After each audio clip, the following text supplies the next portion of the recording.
Hi, Tim Sales here. In this series of videos, I'm talking about what prevents somebody from joining a network marketing company. This particular video is they perceive network marketing business model is not as sexy as others. That's what we're going to be talking about.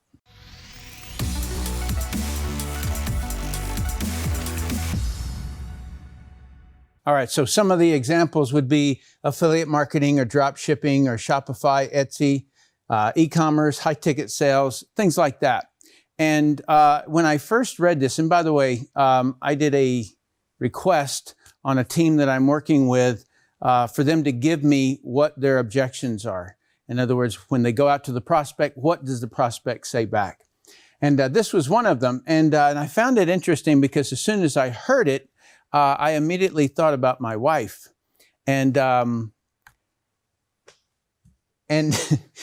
okay, so she is from Florida. And she, when she got up here into the mountains, the snow, things like that, she wanted to wear the same attire. Obviously, she'd want to put on a jacket or something like that. And I kept telling her about wool. And she would always say, babe, it's so boring. Wool is so boring. I don't want to wear it.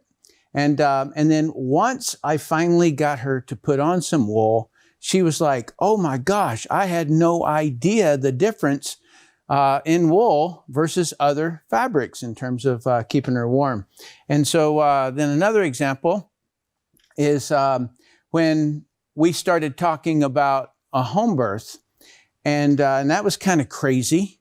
We're talking about 10 years ago, and it was really crazy. But now we couldn't think it any other way, and she couldn't think it any other way as well. And then I was trying to say to her, having to do with network marketing, because she had had a tiny bit of experience in network marketing. And I was kind of explaining to her about like our life, like what, it's before you decide what you're going to do, you kind of ask, what am I going to have? And so what I wanted was to be with her all the time. I didn't want to kiss her in the morning, kiss her at night, and we not see each other all day. And so the only time that we can ever interact are those little, a couple of hours or something like that before bed and in the morning. And so it just didn't make any sense to me. And I was talking to her about that in terms of the lifestyle and such. And so we decided that we wanted a farm life and a beach life. And so we would have a home in Florida and a home in Utah. And then what we also talked about was, what kind of parents do we want to be? Like, what lifestyle do we want to have? In other words, to be able to stay at home and still produce and earn money, all right? And when the little guy didn't feel so well was when it really hit us about how important that was. We couldn't imagine, his feelings if he was shoved off to a babysitter or something like that. And so then also we could create the, like studio and the various different things in order to do recordings and such and still live the lifestyle we wanted to live. And then the other thing is that dad's at home, right? And so in the afternoon, I can go out and put our feet in the creek and it just tickles the boys to death when he finally decides that today's the day, the hour that he's going to take his training wheels off and he wants to ride his bicycle for real. Well, I get him on the soft grass and I, just in case, and I teach him, right? And so that was what was very, very important to us. Now, what does that have to do with sexy? Comparing business models. Well, it provided all of it, including the potential of retirement. And the other thing is exponential residual income. And that's what none of them offer except us. Okay? So let me give you kind of a walkthrough of this. And this is an Instagram account. And the average person the average Instagram account has 150 followers. That's the average. Yours might be a little less, might be a little more, but that's the average. And so what I know is that some people promote a little, some a little more. Some people go all out, all right? And then mathematically, you're more likely to find those in the depth. Now, what am I talking about here? So if I have 150, or if you have 150, and so therefore there's 150 people here, and each of those have 150, then that's going to be 22,500 on the second level. And if each of those have 150, that's 3.3 million on level 3. And so you're far more likely mathematically to find people who are going to go all out and really do the pipeline. And if you haven't heard the pipeline, you can look at any of my other videos. Most of them I talk about the pipeline.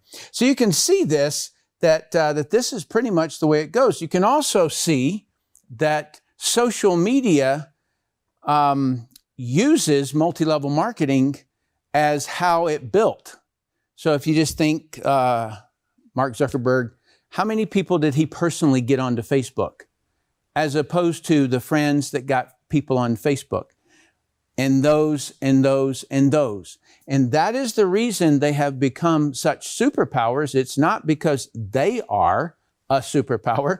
It is that it is the exponential factor of friends or colleagues or new people that you meet that you connect. Okay? So there have been many times where I've met somebody brand new, and they say, you know, give me your Facebook, right? Or something like that. So they just attached me, and then now they are within a network, okay? So I'm just going to run a little scenario by you and give you the idea here. And that is that let's just say that I'm going to earn $1 on the people that I know, okay? What I'm also going to apply to this is that only 5% of the 150 are going to buy. Okay, so that's a warm market scenario. And so that means that I would make $7.50 on level 1. When they promote it to their 150 and so on, there's 22,000 on that level. And let's say that the compensation plan goes lower. And so I'm only going to earn 50 cents on level 2. But there's 22,500 times the 5% equals 1,123 people. So I'm going to make 562 on level 2. And on that third level, you can see that if I only made 25 cents, which is half of that level, then I'd make $42,000 on that third level. And in addition, on every repurchase of any of them that they made. And so now you can understand, I think, that this is a factor that no other thing really has. When you look at, maybe people who are social influencers and they promote it to their followers, right? And now, these people are not being compensated if they share that information. But that person is going to keep receiving it. That is a fundamental difference, where in this situation, we can provide them a link and they can earn as well. This level can earn as well. And what would they earn? They would earn the same compensation plan that you did. So in other words, all that happens here is that if this person right here, when they sold it to these people, they're going to make $1. All right. And when these people sell it to them, then this person's going to make 50 cents on all of these. You get the idea? That's what really I'm trying to explain to you, that it's very, very different than what any other business has. And so as far as I'm concerned, it's quite incredible. And by the way, we were doing this before social media came out. Okay? So even if social media went away for some reason, we still have that factor. We were doing it 4 40 years ago, 50 years ago. So what are your thoughts? Is living your life the way you want sexy? Is it sexy enough? And that's the way that I viewed it when I went through everything with my wife about what we were going to do and why, things like that. Each one of those little components, that little glimpse into our lives. I'm not one of those promotional kind of people, but in this particular scenario, I wanted you to give, it's always been, for me, about freedom. Freedom to live the life that I want. And a lot of people just kind of go with the flow, whatever's popular or something like that. And I was always somebody that kind of stepped off that and said, well, there's a lot of lifestyles that I don't want. And this one provided me the most breadth of what I could choose to do. So give me your thoughts down below. I appreciate you watching.